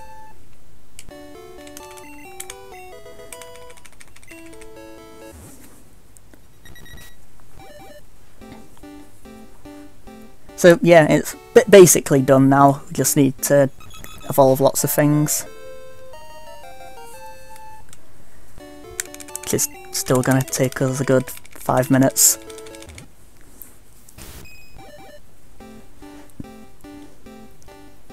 So yeah, if there's anything you want me to try and explain better than I did earlier, I've got nothing better to do than try to do that.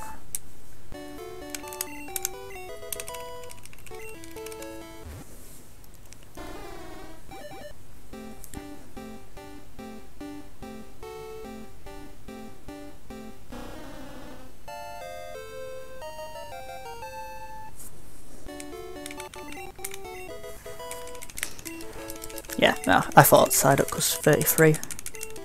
Couldn't remember if it was 33 or 31.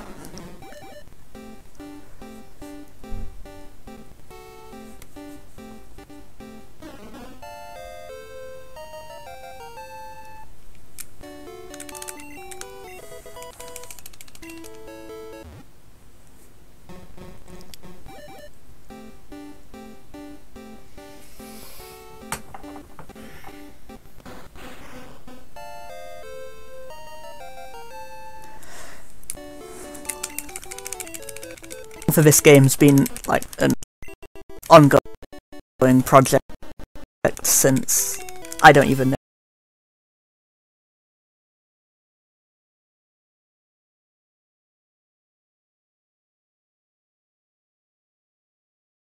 know how long.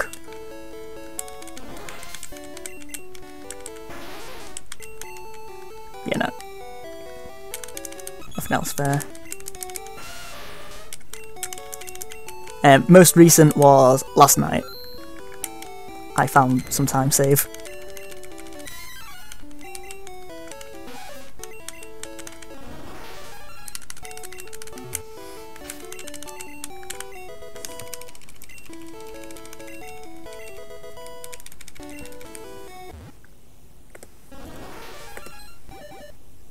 So, you know, I'll mark these off as I evolve them.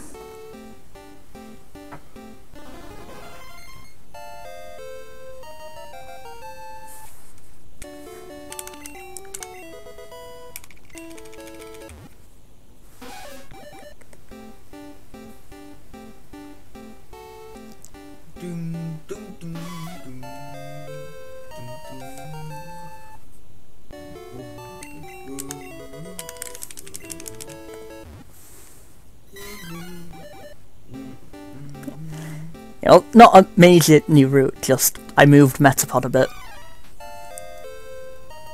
to put less stress on box space here.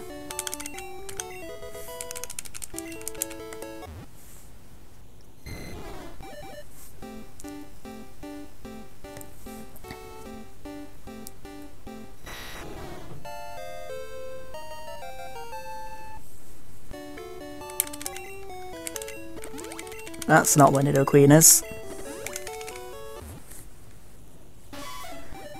Okay. There's 2 more to go.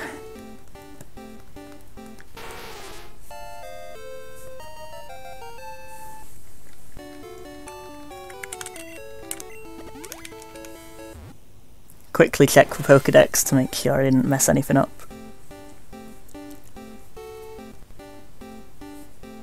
This should be somewhere in the 147s, I think.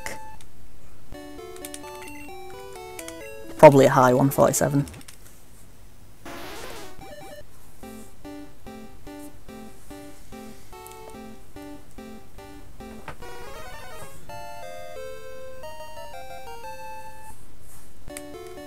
So we're just going to quickly deposit everything.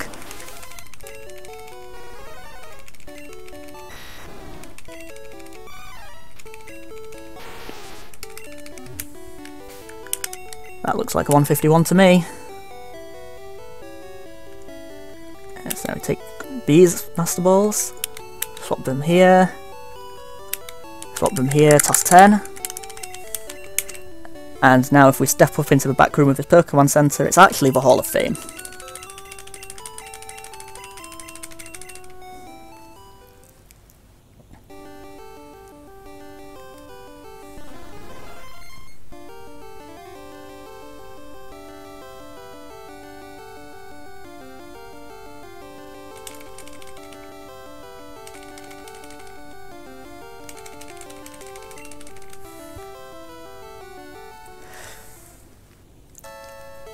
So yeah, that's that. Only one major-ish mistake, which is nice. Would have been nice to have none, but oh well.